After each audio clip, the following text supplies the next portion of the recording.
21वीं सदी में बदल जाएंगे इंसानी जिंदगी के मानी। क्या आप सोच सकते हैं शक्कर के दाने बराबर मशीन में सिमट सकती है दुनिया की सबसे बड़ी लाइब्रेरी की सारी जानकारी?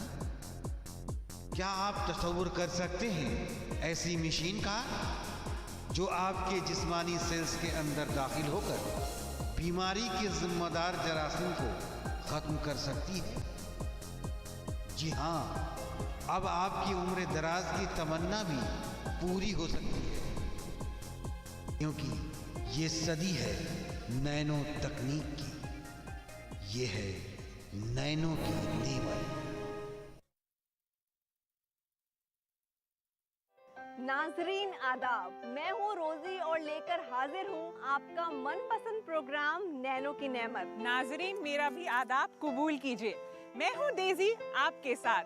जी हाँ नाजरीन, आप तो जानते ही है ना कि हमारे पिछले प्रोग्राम में हमने आपको नैनो एनर्जी की तरक्की और उसके फायदों के बारे में बताया था। और डेजी, आपको पता है कि हमने अपने नाजरीन को ये भी तो बताया था कि सोलर एनर्जी के रिवायती तरीकों में कैसे बेहतरी लाई जा सकती है ना? अब हम अपने नाजरीन को दिखाते हैं नैनो तकनीक के उन तरीकों के बारे में जिनसे ज्यादा से ज्यादा एनर्जी हासिल की जा सके। आज बारी है टाइटेनिया नैनो नलियों के जरिए सोलर सेल्स की ताकत में इजाफा दिखाने की। तो चलिए अपने नाजरीन को भी दिखाते हैं। ये आ गया है टाइटेनिया नैनो ट्यूब का जमाना। टाइटेनिया नैनो ट्यूब से होगा सोलर सेल की ताकत में इजाफा। कैसे होती है टाइटेनिया नैनो ट्यूब से करामात?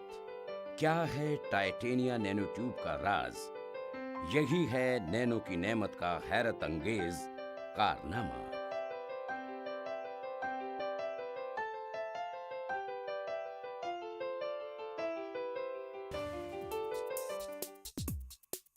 टाइटेनिया नैनो ट्यूब के इस्तेमाल दरअसल सूरज की किरणों से हासिल एनर्जी को इस्तेमाल में लाकर सोलर सेल की ताकत में इजाफा किया जाता है।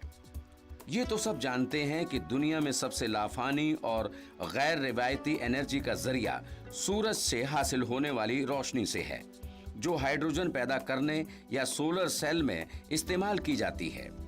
टाइटेनिया नैनो नलियों के ग्रुप का इस्तेमाल करके ज्यादा मिकदार में हाइड्रोजन पैदा की जा सकती है।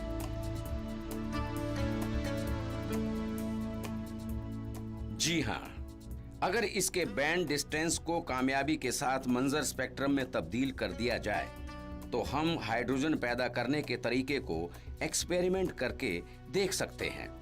हालांकि ये नैनो नालियां व्यू इलेक्ट्रॉन पेरकोलेशन के लिए बहुत ही अच्छा रास्ता सुझाते हैं और वहां भेजने की कोशिश करती हैं जहां वो इस्तेमाल के लायक काम को अंजाम दे सकते हैं।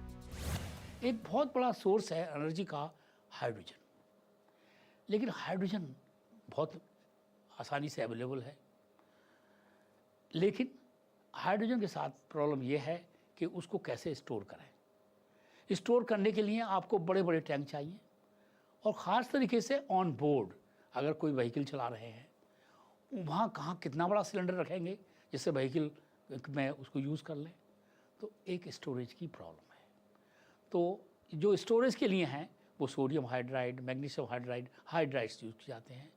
तो अब तक की रिसर्चेस भी आया है कि इन हाइड्राइड के मुकाबले में कार्बन नैनो ट्यूब जो हैं ज़्यादा स्टोरेज की कैपेसिटी कार्बन नैनो ट्यूब में है। तो carbon nano tube hydrogen storage भी करता है। दरअसल एक सोलर सेल जो कि टाइटेनिया नैनो नली और नेचुरल रंजक से तैयार किया गया हो, सस्ती बिजली एनर्जी की जमानत साबित हो सकता है। इस तरीके कार में नैनो नालियों के ग्रुप को अमली तौर पर मौजूद रोशनी को पार करने वाली यानी फोटो सेंसिटिव रंजक से विलेवित ढक दिया जाता है, जो सेल का नेगेटिव इलेक्ट्रोड बनाता है। इस तरह गोल इलेक्ट्रोड सेल को सील कर देता है, जिसमें आयोडीनाइज्ड इलेक्ट्रोलाइट या बिजली कंडक्टर मौजूद रहते हैं। दरअसल इस अमल में सूरज की किरणें कांच पर गिरती हैं तो एनर्जी रंजक के मॉलिक्यूल पर गिरती हैं और इलेक्ट्रॉन पैदा होते हैं और आखिर में इन इलेक्ट्रॉन की वजह से बिजली करंट पैदा होता है। खास बात यह है कि ज्यादा मोटाई वाले लेयर का इस्तेमाल करके ज्यादा लंबी नालियों से ज्यादा बिजली एनर्जी पैदा की जा सकती है। रोजी, ये कितनी गजब की तकनीक है। मैं आज तक ये नहीं जानती थी कि सूरज की किरण बिजली करंट में कैसे तब्दील हो जाती है। अच्छा, तो डेजी, आपने कभी वो पावर वाले शीशे का इस्तेमाल करके सूरज की रोशनी से आग नहीं जलाई है क्या? वो तो यहाँ पर भी हो सकता है। अच्छा, तो कोशिश करके देखें। रोजी, आप भी ना। अच्छा, हमने पिछले एपिसोड में अपने नाजरीन को काली सिलिकॉन सतह की बात की थी। तो फिर अपने नाजरीन को बताते हैं ना कि ये काली सिलिकॉन सतह आखिर होती क्या है और इसका इस्तेमाल कैसे किया जाता है। काली सिलिकॉन सतह क्या है?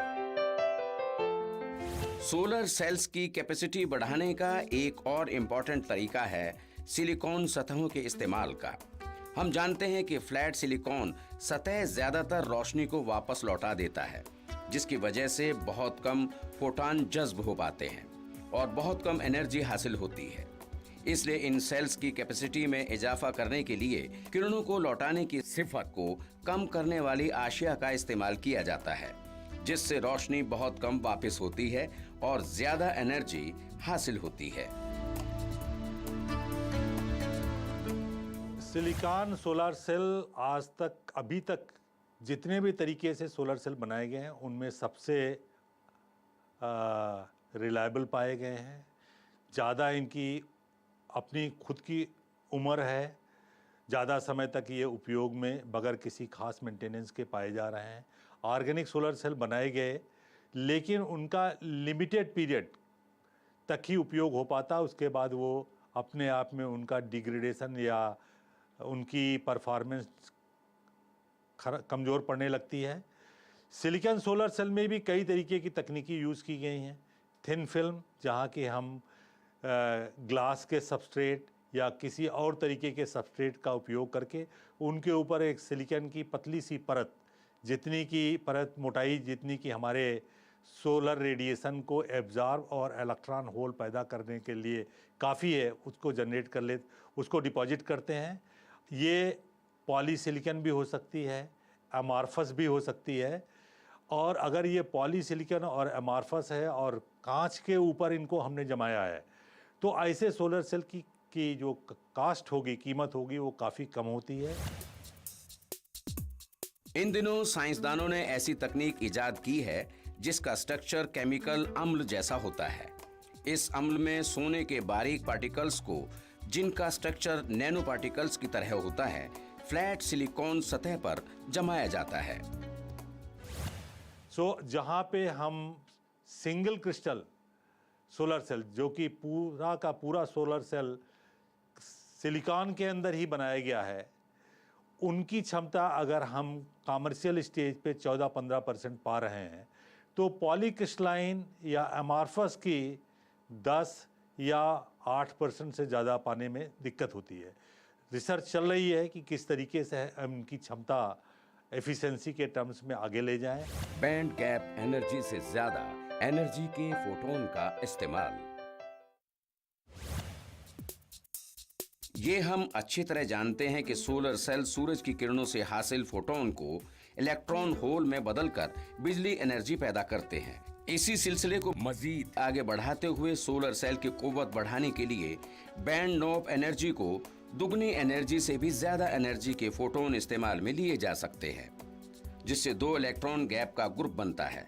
इसे हासिल करने के लिए फोटोन का स्प्लिटिंग किया जाता है, जो उसे कम एनर्जी में तब्दील कर देते हैं। डाउन कन्वर्जन मटेरियल का इस्तेमाल करके सोलर सेल की कुव्वत बढ़ाई जा सकती है। कास्ट को कम कर सकें। इसी तरीके से सोलर सेल बनाते समय कास्ट को मद्देनजर रखते हुए काफ़ी कुछ फाउंड्रियाँ, जो कि हमारे सिलिकॉन इंटीग्रेटेड सर्किट में उपयोग किए गए वेफर्स, जो कि वहाँ पे वेस्ट हो जाते हैं, उनका रीयूज़ कर रहे हैं सोलर सेल बनाने के लिए, जिससे कि पूरी जो कीमत आती है सोलर सेल की, उसको कम किया जा सके। तो इस तरीके के अलग अलग तरीके से सिलिकॉन सोलर सेल पे काम चल रहा है कि हम सोलर सेल, बने हुए सोलर सेल की उपयोगिता दोनों तरीके से, कीमत और उनके ज़्यादा समय तक उपयोग करने के लिए कैसे बढ़ा सकें, और इसमें नैनो टेक्नोलॉजी, जैसा कि मैंने पहले बताया था, उनका भरपूर उपयोग के लिए रिसर्च कार्य चल रहा है। एक खास तरह के हाइब्रिड सोलर सेल में नॉन कार्बोनिक सेलुनाइड नैनो मटेरियल को कार्बनिक के कसरत वाले ग्रुप के साथ डिस्पेयर्ड किया जाता है। ये तरीका कम वजन वाली, ज्यादा ताकतवर, मजबूत और कम खर्चीला है, इसलिए ये सोलर सेल के लिए इस्तेमाल किया जा सकता है।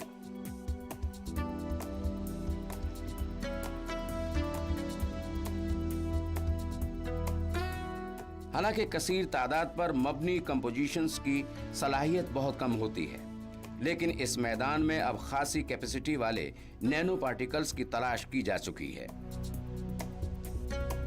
इस मामले में सबसे अच्छे नतीजे देने के लिए नैनो पैमाने पर क्रिस्टल वाले कैडमियम सेलेनाइड और नैनो स्ट्रक्चर वाले कार्बन का इस्तेमाल किया जा सकता है। इन हाइब्रिड सोलर सेल्स की कैपेसिटी में इजाफा करने के लिए नैनो की सिफ्त को बदल दिया जाता है। जब इस्तेमाल में लिए जाने वाले मटेरियल की लिमिट इलेक्ट्रॉन की लिमिट्स के बराबर हो जाती है तो वो मटेरियल क्वांटम कन्फाइनमेंट इफेक्ट दिखाने लगता है।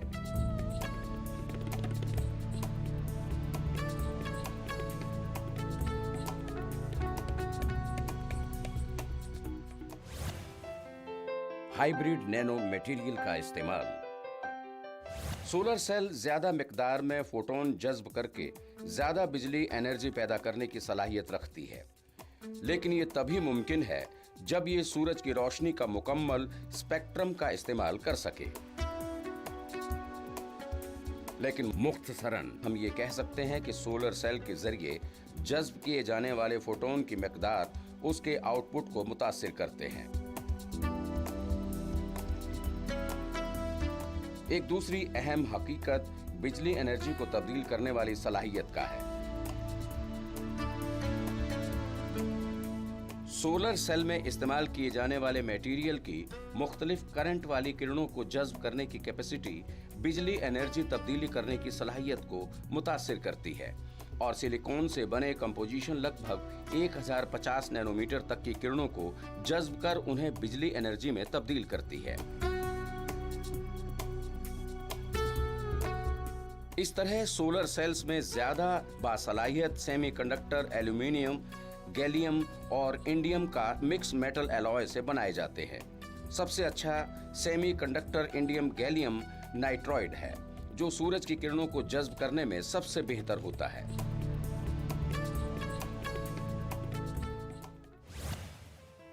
सेमीकंडक्टर क्वांटम डॉट्स का इस्तेमाल।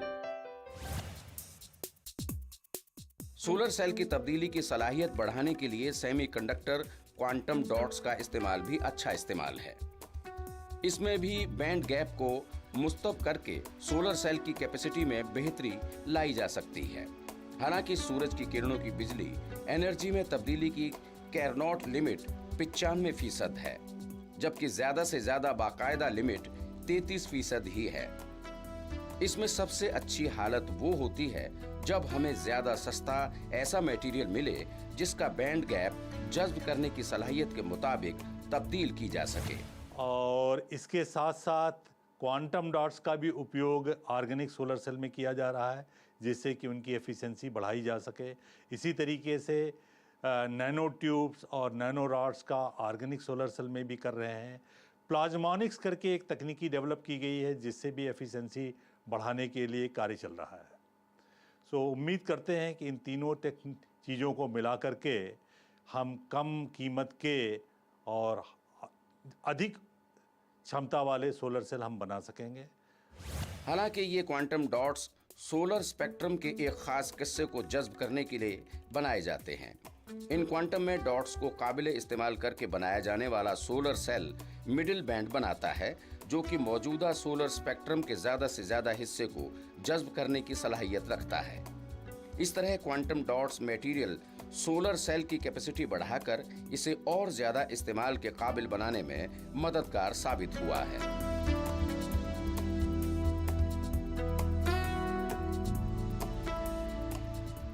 लिहाजा हम ये कह सकते हैं कि आने वाले चंद सालों में सूरज से हासिल की जाने वाली तवानाई का इस्तेमाल किया जाता है तो ये बहुत ज्यादा कैपेसिटी के साथ बिजली एनर्जी पैदा करेगा।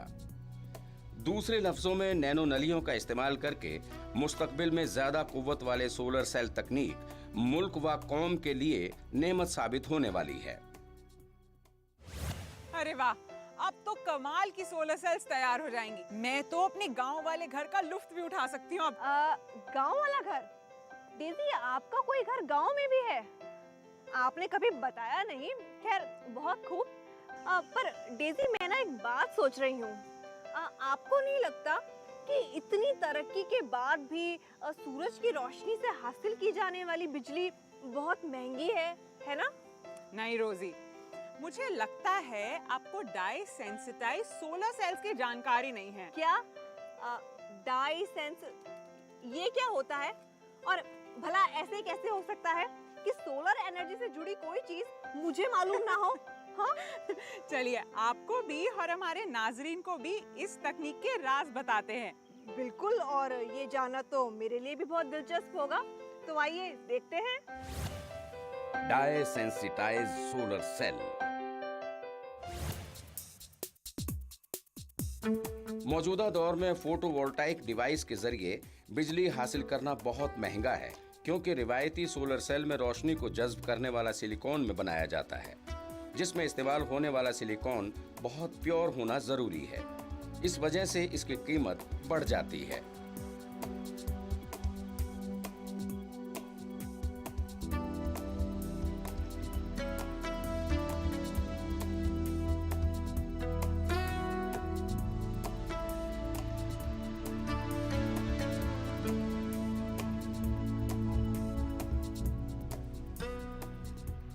लेकिन नैनो टेक्नोलॉजी के जरिए ऐसे सेल्स तैयार करना अब मुमकिन हो गया है जो नीम प्योर सिलिकॉन से बनाया जाता है और कम लागत में तैयार होता है। इसमें खास जगह के मॉलिक्यूल डाई के जरिए रोशनी को जज्ब किया जाता है और केमिकल रिएक्शन भी पेड़ पौधों में होने वाली फोटोसिंथेसिस से मिलती जुलती होती है। इसमें रोशनी को जज्ब करने के लिए रुथेनियम के लाल रंग वाला डाई के लिए काम में लाया जाता है।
पतली सुराख वाली झिल्ली, जिसमें बारीक टाइटेनियम डाइऑक्साइड शामिल है, बड़े सतही एरिया पर इसका लेप किया जाता है। इसकी सतह बड़ी होने की वजह से ये डिवाइस 46% सोलर फ्लूक्स को जज्ब करती है और इसकी फोटोन को बिजली करंट में तब्दील करने की सलाहियत भी 80% से ज्यादा है।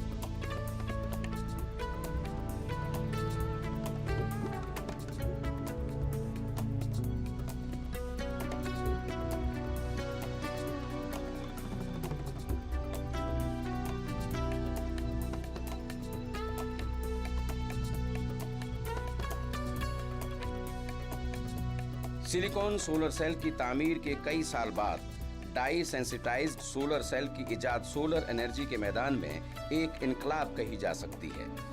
इसकी तामीर भी आसान है, कीमत कम है और इको फ्रेंडली भी है। इसकी कैपेसिटी भी सिलिकॉन सोलर सेल से ज्यादा है।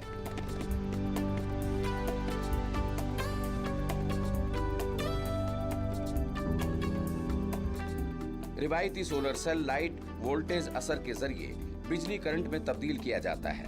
ये असर सिलिकॉन के जोड़ पर भी मुमकिन होता है।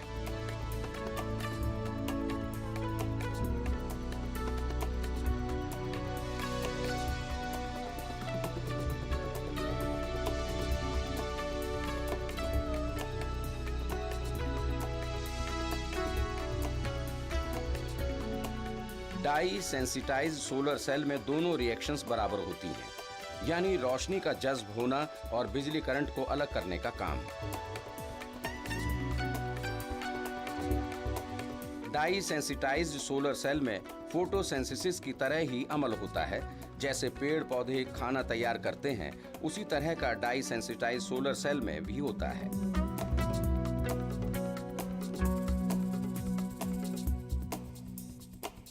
ये स्विस साइंसदान ग्रेट जेल के दिमाग की उपज है, इसलिए उसे ग्रेट जेल सेल के नाम से भी जाना जाता है। रोजी, ये तो कमाल की इजाद है। अब एक इमारत की बिजली की जरूरत को पूरा किया जा सकता है। बिल्कुल सही कहा डेजी आपने। अब आप ये हमारी लैब को ही ले लीजिए।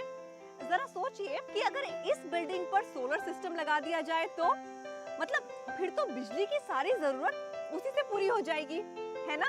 और इलेक्ट्रिसिटी के बिल का झंझट भी खत्म। वो तो है। और डेजी, आप जानती हैं कि हमारे एक्सपर्ट्स तो बताते हैं कि ऑस्ट्रेलिया की कंपनी डायसॉल दुनिया की वो पहली कंपनी है जो बाजार में इस तकनीक को ला रही है। जी हाँ, और वो तो ये भी बता रहे थे कि जापान के टोक्यो ड्रीम हाउस बिल्डिंग में DSSC पैनल्स लगे हुए हैं, जिनसे इमारत की बिजली की जरूरत को पूरा किया जा सकता है। देखा डेजी, इसे कहते हैं नैनो की नेमत। और मुझे तो लगता है कि अब वो दिन ज्यादा दूर नहीं है जब हमारे मुल्क में भी ये तकनीक आम हो जाएगी।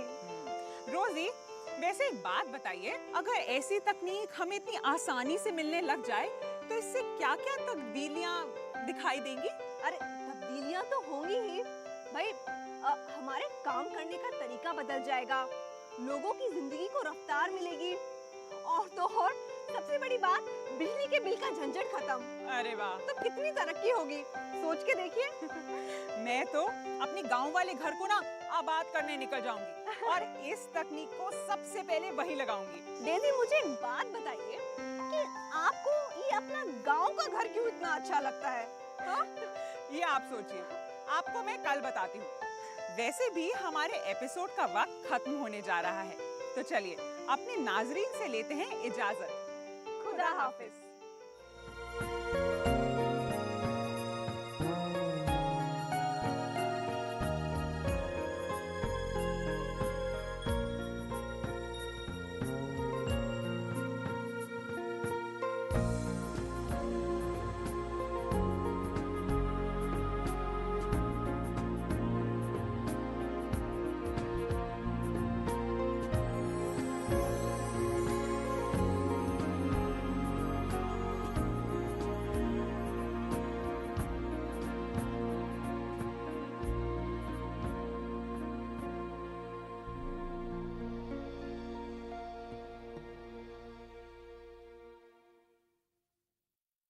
दोस्तों आदाब, नमस्कार। मैं हूं रंजीत और मेरी तरफ से डीडी उर्दू के ख़ास प्रोग्राम गुफ्तगू के 100वें एपिसोड के लिए आप सभी को बहुत बहुत मुबारकबाद। नाजरीन, आप ज़रूर देखिए गुफ्तगू हर शनिवार